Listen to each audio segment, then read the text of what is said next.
So you guys, Craig, very first thing right off the top, you give me a call and you say, hey, Scot Hollonbeck's got this camp and it's going to be outside and there's going to be a lot of great fun activities. And what do you think about maybe, doing a little story on this? And I thought, that sounds pretty interesting. I mean, I've got two of the legends of wheelchair racing here, and you guys are, as we've moved up in age a little bit, we're starting to give back. So first of all, what was the camp like? You call it Hollow Wilderness Education Center, Scott, and you've been running this for a little while. So tell us a little bit about it and, what it means to you. Sure. It's a Legend Hollow Wilderness Education Center. Got it. And that was the name of the road it's on, so we just went with that. What does it mean to me? And a little bit about what we do. Well, let's start out with a little bit about what we do. So we create environments and have a space for people to have an event, or that we host groups as well. And we just get them out into nature. We are up 3 miles from the nearest paved road on a rickety road that we built, which hangs off the edge of a mountain. So like the minute you start driving up, you're like, I'm getting nervous. And we like that. Are we lost? That's what I thought the first time. Am I lost? Were you looking for the closest hospital? And I'm telling you, it's just under 3 miles. It feels like 6. And there's points where, you can't turn around. And so all those little things start going off. Like, what am I doing? And then, of course, once you get into the forest, which has already happened, your blood pressure starts to drop. I mean, it's a biological reality that trees emit pheromones that the minute we're in a place like that, our blood pressure starts to come down a bit. And so, as we like to say, like, we don't really do much. The mountain and nature does a lot of it. And so there's trail walking, there's a lot of foraging that goes on. We've had birthday parties, we've had a funeral. I mean, we're kind of like, what do you want to do? And what level do you want to be hosted? Do you want full on glam experience? Or do you want to go and do a 10-day vision fast where we just kind of peek at you with binoculars to make sure you haven't gone crazy? So it's kind of like that. We do adaptive. I won't touch that. I'll a lot of adaptive things. So we do adaptive turkey hunts, and so our motto is age 0 to 120. Yeah, we haven't got we've had a couple 90-year-olders, but we haven't hit 100 plus yet. But you got time. Hey, Scott, let me jump in really quick, because Craig, what was the draw for you? I know that you've been involved with Bart Bardwell's camp, the Ironwood Springs Christian Camp, and Scott, you as well. And we're going to address that in a minute. But what was the draw here when Scott gives you a call? Hey, man, I got this thing going on. What was your interest in? And ultimately, after you were up there, what were your takeaways? Yeah, that's great. So, Scott and Raphael specifically, Raphael Bar. Yeah, Raphael and I used to be like roommates at every race, and a sort of team. We kind of raced together and trained together. Scott was from the Illinois camp. Mm-hmm. He was the competition. I was going to say enemy. We'll just say competition, right? And so, But Scott would show up at Wheelchair Sports Camp, and then Rafi was there, and so we were kind of commingling. Anyway, we had one time where Rafi just kind of said, "Hey, Scott, you should really reconsider friendship with Craig. He's a good guy." And he told me the same thing. And so I said, "All right." And so Scott and I met out in front of the lodge, and we talked for like 2.5 hours, and Scott became, a friend. He moved to the good side, and from then on, it's been this delightful friendship. And so so fast forward to earlier this year, and Scott goes, "I'm doing this thing, I got some property out in, Northwest Georgia, 1,200 acres. And, I'm going to do this thing where we get a group of us guys together to go and do this thing." And I said, okay, sounds interesting. And so I went to the first event. There was, quite a few guys. And the neat thing about it is we could just show up because Scott took care of the adaptive equipment from an amazing organization called Catalyst. So we could just show up and have our helmet and a pair of gloves, and then we could go riding. It was such an impact on me, the riding. So he calls me and he says, hey, we're doing it again. Let's do it in November. And I'm like, okay, I'm listening. And he's like, I talked to my wife, and my wife said, well, it's my son's 30th birthday, Alexander, my youngest boy. And she goes, why don't you bring Alexander? That'd be great for you guys. And I'm like, I call him and he goes, Dad, I'm in. And Wow. I'm like, a week with my son, camping with these adaptive bikes, and Alexander's been to camp. So he knows Scott, he knows Rafi, he knows about it. So it was like, he just said, let's come out and do this thing. And it's pretty amazing. I'll just say that. It's fantastic. And the experience he had with the rest of the campers, and what I loved, one of the neat things I loved about it is Scott, I love playing with my adult friends, right? Uh-huh. And I would go, Scott, you want to ride again today? He's like, yep. Okay. Should we get the rest of them? Yeah. Okay, let's go. And sometimes we'd ride 2 or 3 times in a day and just out playing with this amazing technology in this vast playground. And it's just so fun. Hey guys, and I watched the video, one of them anyway, of I think it was the camp last year, and I just want to sort of address the discomfort of being outside to a degree. I saw you have a couple legends up there. You had Chris Waddell up there, Rafael Ibarra, Paralympian, Craig Shabor, Aaron Korb. hard Korb, hitters, and they come up there, and we, as people who use wheelchairs, are very used to comfort. We special beds and special showers and special everything to make our lives a little bit easier. So do you think that there's something growing and cathartic about being in an environment where maybe you're not so safe? Yeah. And I think you asked, why do we do it? Because because when I got paralyzed, I had grown up doing a lot of the camping and the hiking and all things outdoors, and it's tricky. Like, it's hard. Sometimes it's uncomfortable, historically had been, but it's so much fun. It's not that you don't want to do it. It's just like, is the juice worth the squeeze, right? And so we've worked a lot on that, where you can have this kind of an experience where you can roll out and get out there without having to crawl and fall and suffer. Mm-hmm. And that it's a little bit scary because you're out miles and miles from the nearest paved road, Right. and you got to make good decisions. Yes. So I think people love it, and Craig nailed it. The other thing, so the idea is that you could just get in and go and roll out without all the drama and the extra, 50 people trying to logistically make things work. But Brent McMahon was out. He's a Canadian quad racer. You remember Of course. Brent? Yeah, of course. He got out there and he cried, Bob, because he hadn't been in the woods in 42 years. See, that's pretty amazing.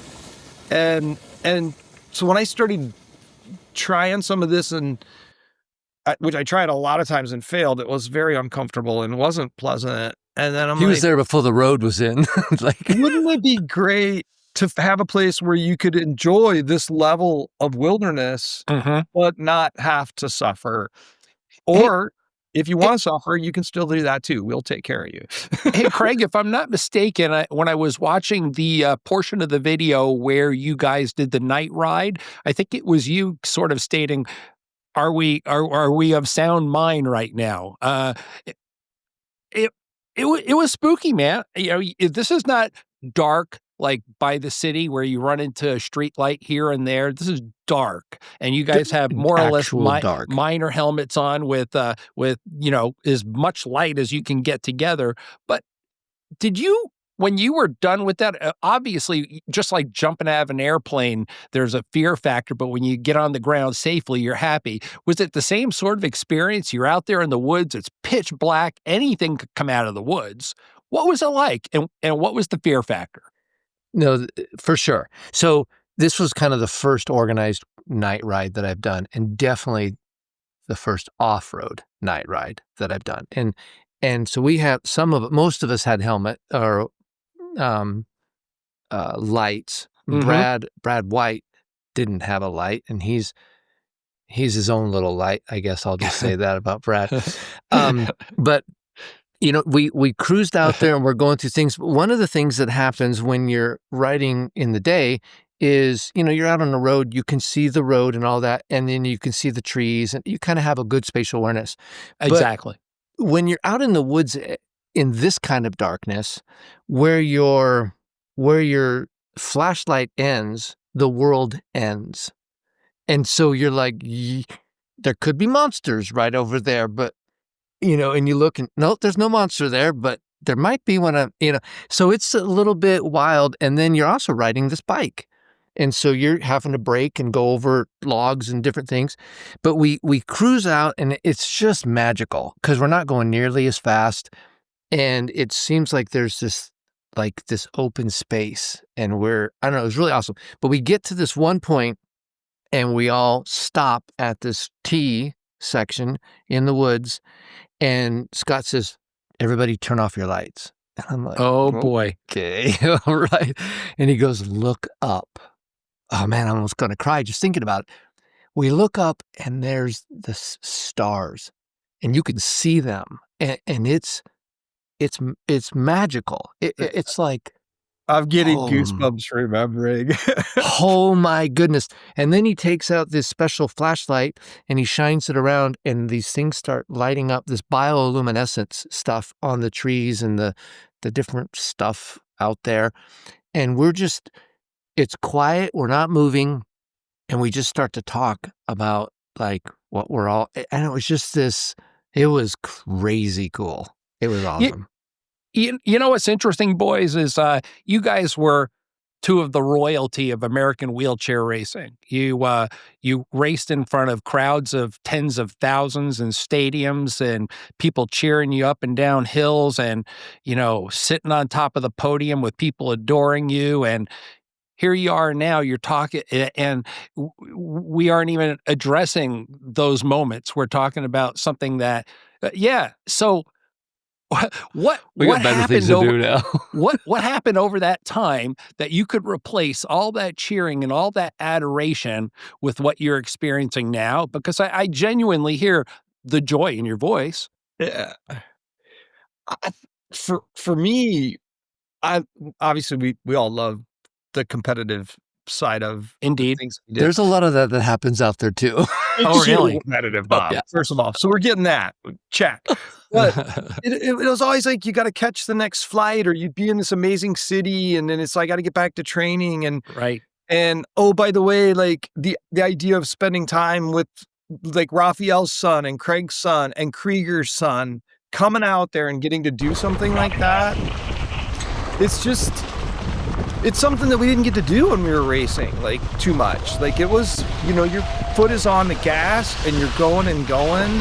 And I think that's a big part of what we're doing out there is slowing things down a little bit and having that opportunity to be with friends and family and make new friends and do some really fun, exciting stuff. Craig, same experience for you? Yeah, it's, I guess early on in my life, that public adoration, I mean, I'll say real frankly, the reason why I was as good as I was is because I had to be. Mm-hmm. There was, I get it. There was something inside of me that was trying to measure up, and I needed it really bad. So I worked really hard, and I was really good. Okay. So then I mature in life, and that's not, it's not as big of a hole in me anymore. And now the competition is more like, I love racing. I Mhm. love competing, but I don't need it to be whole anymore. Yes. And so it's shifted.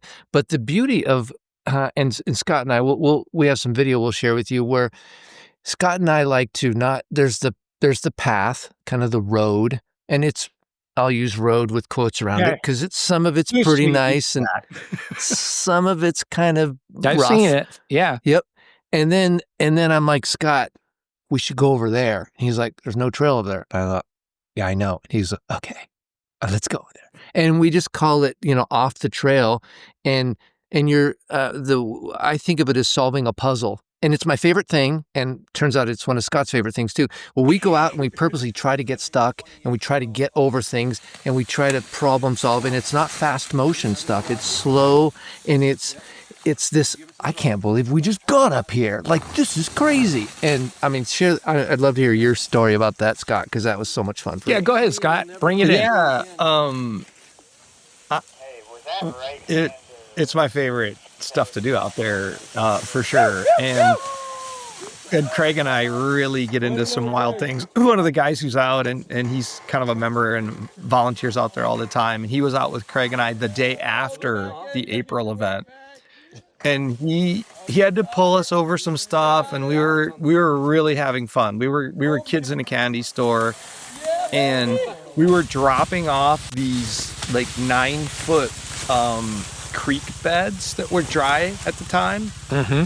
And like Craig gets up there, and I'm like, no way am I doing that. And then Craig goes up first, and he's like, I think I can do that. I was like, I think that's a horrible idea. And the guy with us was like, hey Scott, if you think it's a horrible idea, I don't even want insane asylum. And Derek, and then Craig does it. Then I'm like, well, I think if you could do it, I could do it. Then Right. Craig's like, well, wait a minute. Let me set up the camera just in case it doesn't work, right? We're doing that.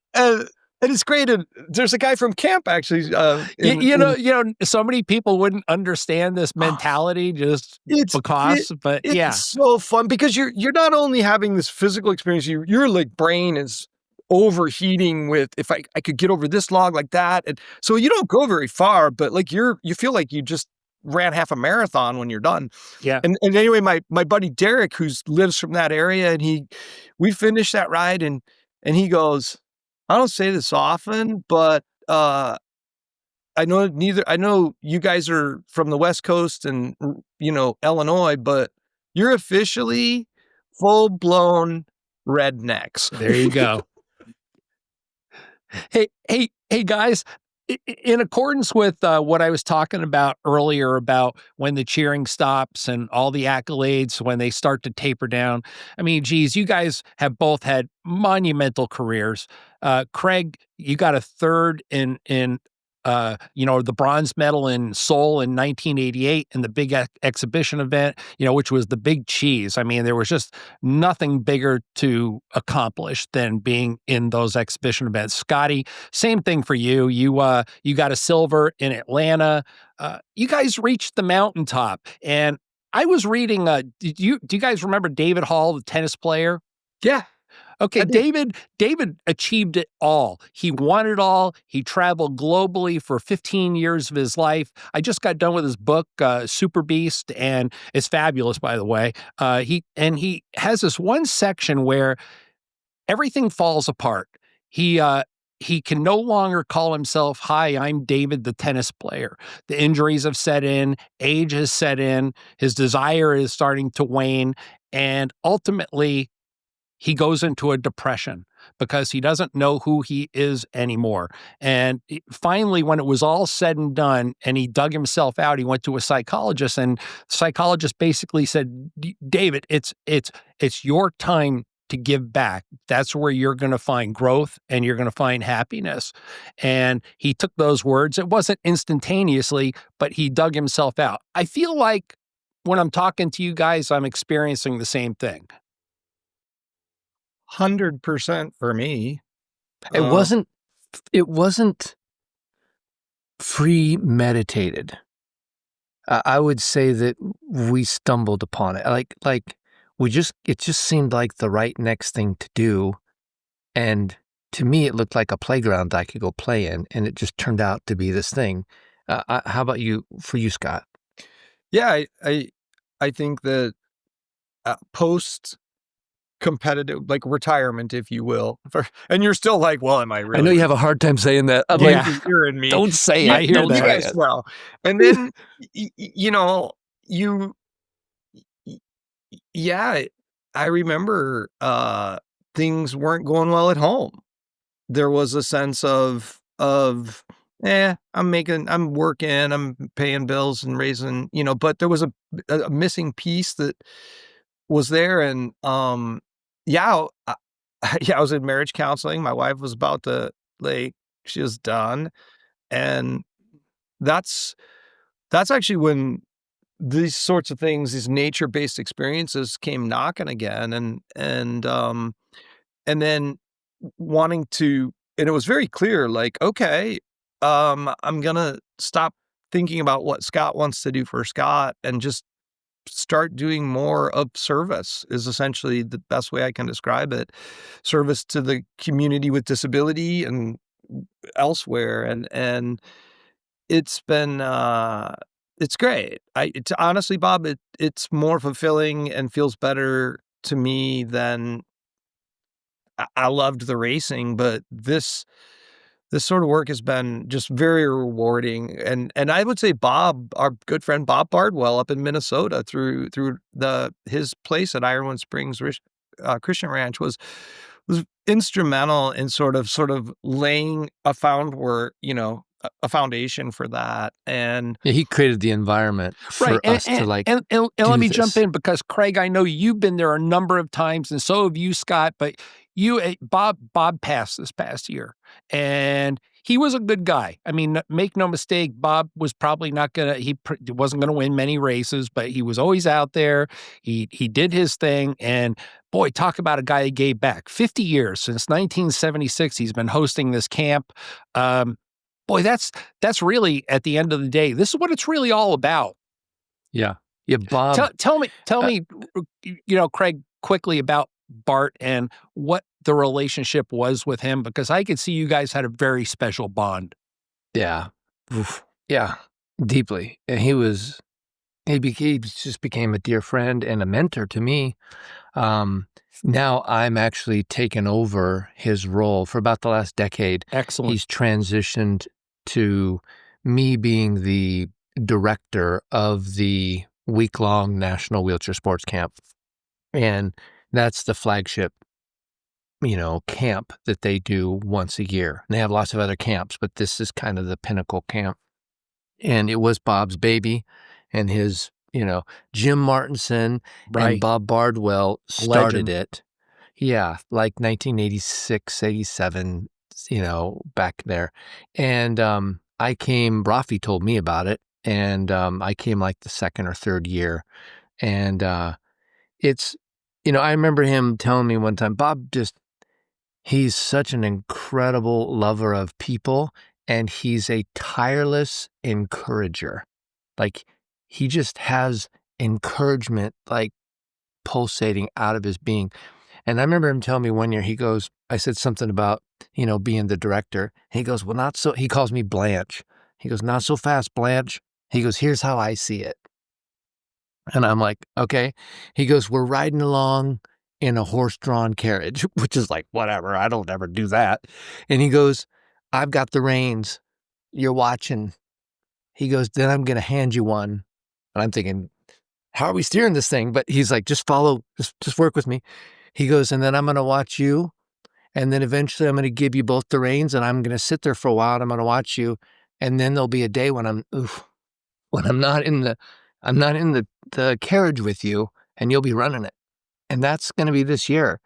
And I just, that's so 15 special, years, Craig. I've been thinking about that analogy, and it's like, wow, what a beautiful man, and a beautiful example of how to love people and encourage people and create a playground for people to come play in. Fantastic. So, guys, you've presented a lot here, and seems like there's some really great opportunities for both of the camps, both Bart's old camp and your camp, Scott. So, how do people find out about this?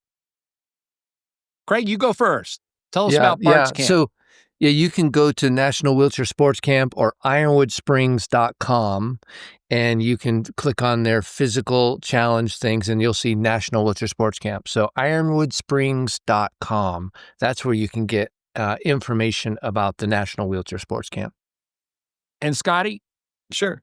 Facebook group is the easiest way right now, and it's Legend Hollow Wilderness Education Center, or just look up my name and I'll point you in the right direction. Maybe we could provide the URL later or something. Yeah. Hey, boys, in our world, there's a lot of takers, and you guys have been great givers. It's interesting that you've learned so much from your life experience and where you've been, from the mountaintop to the depths and all the difficulties and things in between. Great stuff, guys. I wish you both well moving forward, taking care of Bart's camp, Craig, and hopefully you'll be there too, Scott, and keep moving forward and keep helping out, keep doing good things. So, Bob, do you think you might be joining us maybe next year at one of these rides? Is there going to be a pillow top mattress? There is. We full glam camp. Karen Korb said she was blown away, and she's a diva. So. I'm crabby before coffee, but I'll think about it. All right, guys. Thank you. Thanks, Mom.